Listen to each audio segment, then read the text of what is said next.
Jeg vil gerne redegøre for, hvad en resultatopgørelse og en balance er.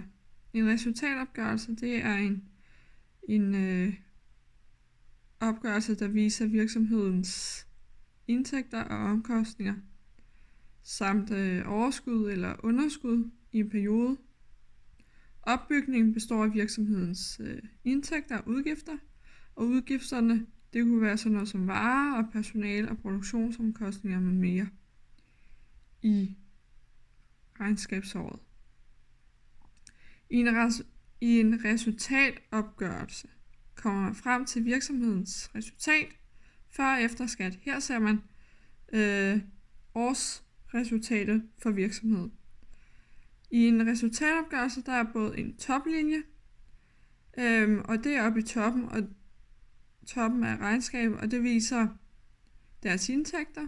Og så er der også en bundlinje, og det er nederst i resultatopgørelsen, og det viser virksomhedens resultat af regnskabet. Og en balance, det giver et indblik i, hvad selve virksomheden ejer, og hvad de skylder, som bliver skylder i det regnskabsår, som bliver lavet sidst på året.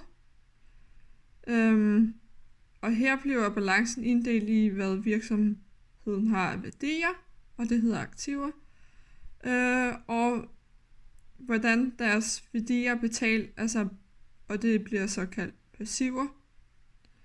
Altså om der er betalt med egen formue, eller bank, eller andre.